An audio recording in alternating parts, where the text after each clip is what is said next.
అందరికి నమస్తే, నేను మీ భారతీయుడు కోట శ్యామ్ కుమార్. ఇప్పుడు మనం స్పీడ్ వచ్చేసి 100 స్పీడ్ లో ఉన్నాము. ఎక్కడి నుంచి? మన సిద్దిపేట నుంచి కరీంనగర్ వస్తూ ఉన్నాము. మనకు కరీంనగర్ నుంచి హైదరాబాద్ వెళ్ళినా, హైదరాబాద్ నుంచి కరీంనగర్ వచ్చినా కూడా దీనికి వచ్చే స్పీడ్ లిమిట్ వచ్చేసి 80 స్పీడ్ లో మాత్రమే ఉంటుంది. 80 స్పీడ్ కంటే ఎక్కువ పోతే ఖచ్చితంగా మనకు ఎక్కడో ఒక మనకు చాలన పడుతుంది ఓవర్ స్పీడ్ అని. అదే నేను అడుగుతున్నా, నేను పోవడానికి కూడా ఒక రీజన్ ఉంది స్పీడ్ గా పోవడానికి. ముందట మొత్తం ఎస్కార్ట్ వెహికల్స్ పోతున్నాయి. అంటే ప్రభుత్వాన్ని, అంటే రాజకీయ నాయకులకు ఒక లెక్క, సామాన్య ప్రజలకు ఒక లెక్క రూల్స్ ఉంటాయా అని అడగడానికి మాత్రమే నేను ఈ స్పీడ్ మెయింటైన్ చేస్తూ పోకుండా మిమ్మల్ని అడుగుతాను. చూడండి, 120 స్పీడ్ పోతున్నా, ముందర మొత్తం ఎస్కార్ట్ మొత్తం పోతుంది, వెహికల్ అన్ని పోతున్నాయి. మరి ఎమ్మెల్యే వెళ్తున్నారో ఎంపీ వెళ్తున్నారో తెలియదు కానీ మొత్తం వెహికల్ అంతా 120 స్పీడ్ లో పోతున్నాయి. అంటే వాళ్ళకి ఎలాంటి చాలనలు వర్తించాయా?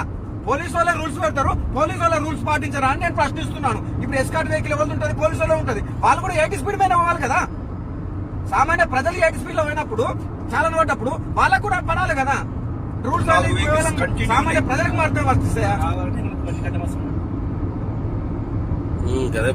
120 మినిమం 120 ఎస్కార్ట్స్ వెహికల్ పోతుంది. ఈ టైం వచ్చేసి కరీంనగర్ కి వెళ్తున్న వెహికల్ ఇది సిద్దిపేట నుంచి. మరి ఎవరు వెళ్తున్నారో తెలియదు కానీ నేను డిపార్ట్మెంట్ వాళ్ళనే అడుగుతున్నాను. సామాన్య ప్రజలు 80 కంటే ఎక్కువ స్పీడ్ పోతే మీరు చాలాను కట్ చేస్తూ ఉన్నారు.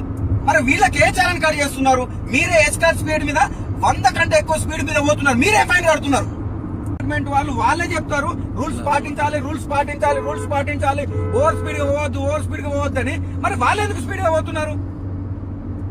అంటే వాళ్ళకు రూల్స్ వర్తించాయా? ముందట ఎవరుంటే మాకేందండి? అందులో ఎమ్మెల్యే ఉండని, ఎంపీ ఉండని, మినిస్టరే ఉండని, చీఫ్ మినిస్టరే ఉండని, ప్రైమ్ మినిస్టరే ఉండని. రూల్స్ అనేది అందరికి ఒకలాగా ఉండాలి కదా. అదే నేను ప్రశ్నిస్తున్నాను. దయచేసి ఈ వీడియోని అందరూ షేర్ చేయండి. షేర్ చేస్తూ ఖచ్చితంగా ప్రభుత్వాలు కూడా, ప్రభుత్వానికి సంబంధించిన వ్యక్తులు కూడా, ఎమ్మెల్యేలైనా ఎంపీలైనా ఎవరైనా కూడా రూల్స్ పాటించే విధంగా చర్యలు తీసుకోవాలని డిమాండ్ చేస్తూ మీ భారతీయుడు కోట శ్యామ్ కుమార్.